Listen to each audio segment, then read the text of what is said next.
Hey, how we doing today? My name is AK, and here today on LATV Presents, we're talking all things punk. About Productions is presenting Adobe Punk, a play brought to you by some Latinx folks. And here today we have Theresa, Chavez, and Nina Diaz. How are y'all ladies doing? Great. Very good. Great. Glad to be here. Thank you for having us. Definitely. Okay, so Theresa, you are the director, co-creator, co-songwriter, along with Nina, who you created all original music for this play. It's Correct. incredible. That's right. Viene con todo. Yeah. Let's talk about, firstly, this play is set in the early 1980s. Correct. So what is the climate of the early 1980s, you know?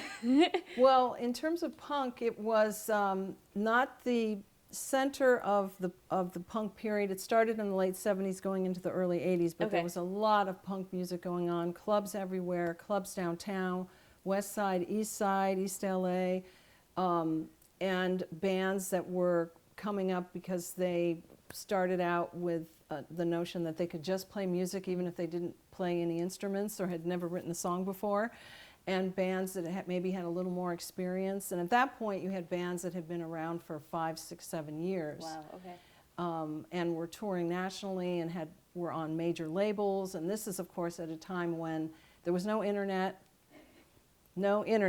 Try to picture that, Again, folks. no internet. No cell phones. Right. No internet. No making albums out of your studio or your bedroom. Right. So you really were dependent on the music industry, and the punk scene was about kind of anti-industry. The punk scene was like DIY. We'll do it ourselves by hook or crook. We're going to make this music. We're going to play it, and and there were some labels by that time. There were at least 2 or 3 SST records, Slash records. So in LA, there was a huge punk scene then. Yeah, I mean, Okay. LA's punk scene was seminal. It was, the major punk scenes, London, of course, New York, LA, San Francisco had a punk scene. And there were obviously punk scenes around the country in different cities. But in terms of the place to be, it was, in this country, it was New York or LA. LA. Nina, what do you love about punk music?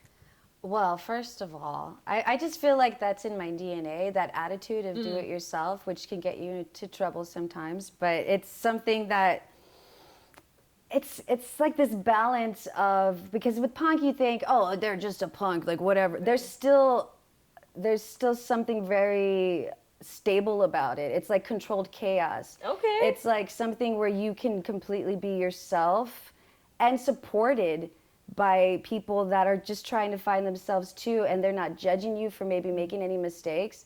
That's what I feel like the punk community is, and punk music in general too. It's like I have my most fun playing when I'm just, my guitar's low, distortion, and I'm just running around the stage and I'm probably angry about something or I'm happy about something. And punk music is the best representation of just funneling all of that and putting it out there. So it sounds like punk is not just a genre, right? It's an attitude. Oh, yeah. It's a way of being. Definitely, it's an ethos. It is definitely an attitude. Absolutely. Yeah. Obviously, we enlighten audiences with our productions like Adobe Punk.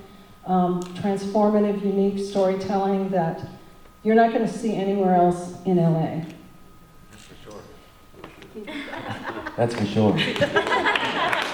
So let's talk about the play. It is based on a couple, 3, if I'm not mistaken, young artists in Bell Gardens in LA. Yeah. And I love I love this conversation because there's actually some of your family history involved in the creation of this play. Can you talk to us about that?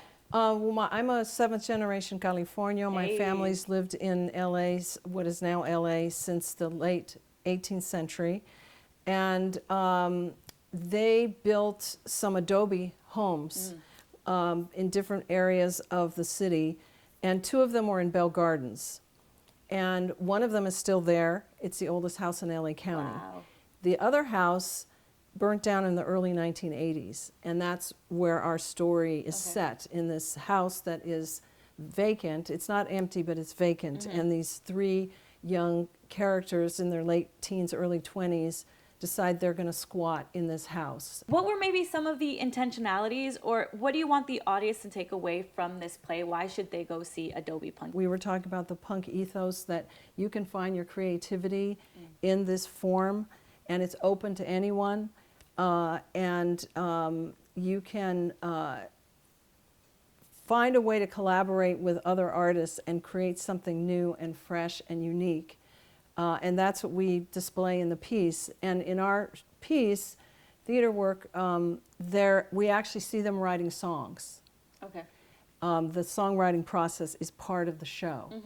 And we see them developing these punk songs that they perform for us as well. Definitely. Yeah. I love it because it's set in a community that is still at this moment predominantly Latino, correct? Yes. And we're talking about just, sometimes in Latino households, artistry isn't necessarily like Right. applauded. You're told to do Right. something else instead of that. Exactly. Yeah. And just to know that, like, even in this play, but you're basing it on real events, and we've had a lot of great artists from our culture, from the Latino community, and just how maybe they played a role in the punk world at a certain time, right? Yeah, And how well, that that's carries like what she forward. was mentioning. Alice Yeah. Bagg, who was from East LA, she had the Bags, which is a reference in the show as well.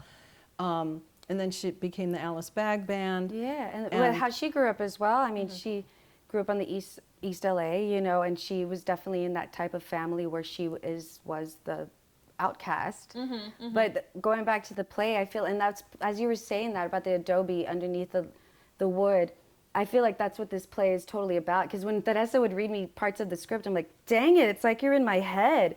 Because it is like rediscovering your roots, especially being Latinos, Latinx, or whatever you want to call it. Like just knowing that as we evolve and we change things that maybe generations before didn't have the opportunity to change, we could still remember our roots. We could still remember that past all these layers, we have that connection to our ancestors. So I feel like that this play also reminds you, whether you're Latino or whatever, wherever you belong to, that don't forget your roots. Because if it's like the music today, it's like, don't forget where it came from. Like it came from Right. somewhere before. I mean, it's great that you're taking it for what it is, but it just makes it that much more special. How have we evolved? when you know? Yeah, right? exactly, Definitely. exactly. And our ancestors did that, and they were part of that history. Oh as yeah, well. and then they're watching, and that's something cool you see in the play too, of the connection and the communication between, because as you create, you do touch into something spiritual,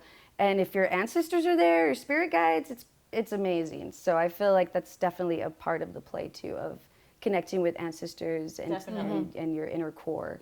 So with Adobe Punk, you're taking us to the world of early 1980s LA, punk scene, very niche. To clarify a little, the three characters, one is Mexican American, one is white, and one is Lebanese American. Oh wow, okay. Because in the early 80s in Bell Gardens, that was the general makeup of the neighborhood. It used to be very white, and then it became more mixed, and then after that it became almost exclusively Latino, Definitely, okay. as it is now. Yeah. So you even have that diversity of what Yes. it looked like back then. Yes. So our Lebanese character doesn't know what that word is, Okay. because she came here as an immigrant from the diaspora, the Lebanese diaspora, and she ends up, there's a Lebanese community still in Bell Gardens and Bell. Okay.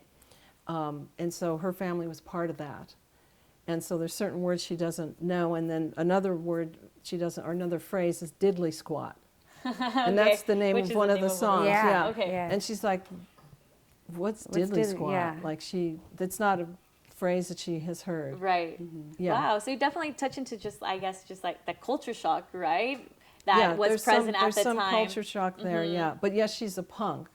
She's found a place for herself in this punk world.